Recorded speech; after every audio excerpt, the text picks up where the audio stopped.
कल जो जयपुर एक्सप्रेस में जो वाक़या पेश आया, जो चेतन सिंह नामी एक आरपीएफ का पुलिस वाला जो है तकरीबन 4 लोगों को गोली मारकर शहीद कर दिया, उन लोगों को मार दिया गया उन लोगों को। तो बड़े अफसोस की बात है कि जो चौथा विक्टिम है वो हमारे हैदराबाद से उसका ताल्लुक़ है, जो नामपल्ली बाज़ारघाट का रहने वाला है, सैयद सैफुल्ला।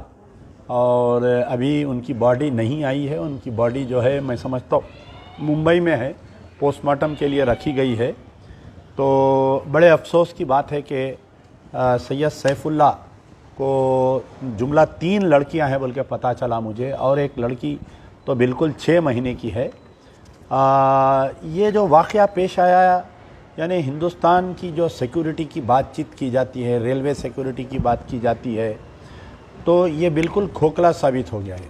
आप देखिए कि ये जो शख्स है चेतन सिंह, इन्हें पहले एक B5 यानी B5 S6 कोच में अंदर दाखिल होता है अपनी हथियार के साथ। वहाँ पर पहले एक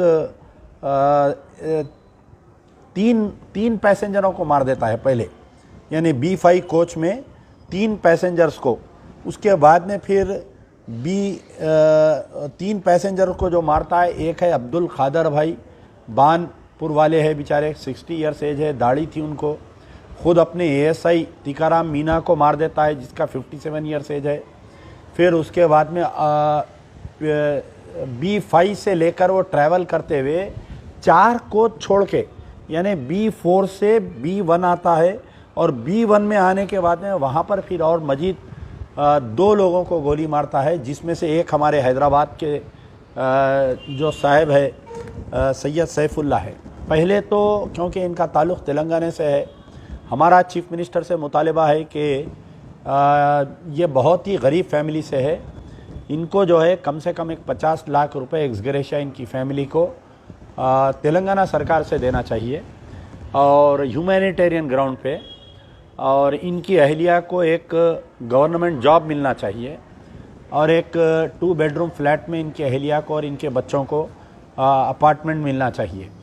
रही बात जो मरकज़ से जो एक्सग्रेशिया दिया जा रहा है, जो SI को, यानी जो SI के लिए इमीडिएटली कुछ 25 लाख रुपए का ऐलान किया गया है, जो SI को मारा गया है टीकाराम को, तो वो उसको जितना एक्सग्रेशिया दिया जा रहा है, दूसरे भी जो मरने वालों को है वही एक्सग्रेशिया देना चाहिए। ये मजलिस बचाओ तहरीक का मुतालबा है। इंशाल्लाह हम उनकी जो बॉडी कहाँ पर है, कैसा आ रही है, उसको हम मॉनिटर कर रहे हैं। मेरी अभी वहाँ के लोकल कांग्रेस के जो लीडर्स है उनसे भी मेरी बातचीत हुई है, और मैं महाराष्ट्र में, क्योंकि बॉडी मुंबई में है बोल के पता चला, तो अबू आसिम आज़मी से भी मैं बात किया हूँ।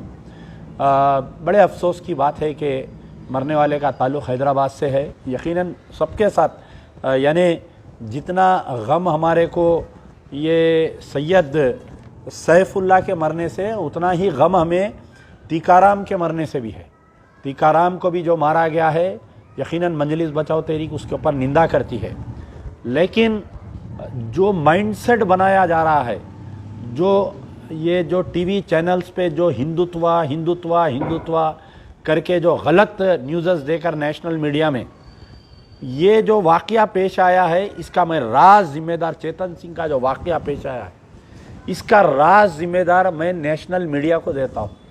क्योंकि पिछले 8 साल से मुसलसल जो नेशनल मीडिया में जो हिंदुत्वा के ताल्लुक़ से जो जहर भरा जा रहा है, और जो इस्लाम के ख़िलाफ़ में, मुसलमानों के ख़िलाफ़ में, चेहरे पे दाढ़ी रखने वालों के ख़िलाफ़ में, तो चाहे वो कल का वाक़या हो ट्रेन का, या आज का जो गुड़गांव का हरियाणा का वाक़या है, ये जिसमें एक मसाजिद को जला दिया गया और 4 लोगों को हथियार, देखिए आप, मणिपुर में वायलेंस हो रहा, तो AK-47 और ऑटोमेटिक राइफल्स है।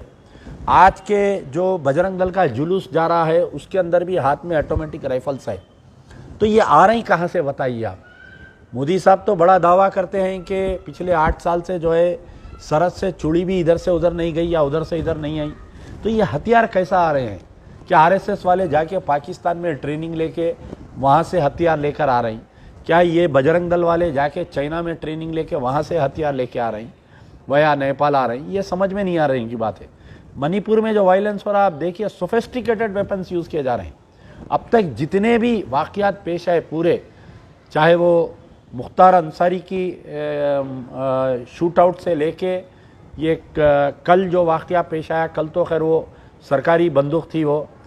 اور ایک بات یہ ہے کہ جو بھی گورنمنٹ سرونٹس ہوتے ہیں نا, خاص طور پر سینٹرل ریزرو میں جیسا آر پی ایف میں, سی آئی ایس ایف میں ڈیوٹی کرتے ہیں, ان کا ہر 3 مہینے کو میڈیکل ٹیسٹ ہوتا. اگر اس کا دماغی توازن تو 1-2 دن میں کسی کا خراب نہیں ہوتا. کیا اس کا کوئی سینئر آفیسرز اس کو ہراسمنٹ کر رہے تھے؟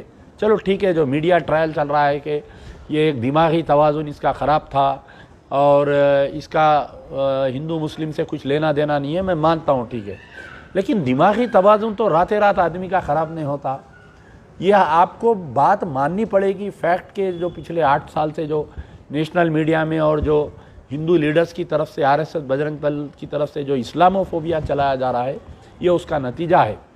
تو ہمارا مطالبہ ہے کہ جس طریقے سے اجمل خصاب کو جلد سے جلد پھانسی دی گئی تھی اسپیڈی ٹرائل کرتے ہوئے, اس درندے کو بھی چیتن سنگھ کو امیڈیٹ پھانسی دینا چاہیے. آج جو ہریانہ میں واقعہ پیش آ رہا ہے, جو گڑگاؤں علاقے میں, وہ ایک کمرشل ایریا ہے پورا, وہاں پر مقامی لوگ کم رہتے ہیں, باہر سے لوگ آ کر بہت بستے ہیں.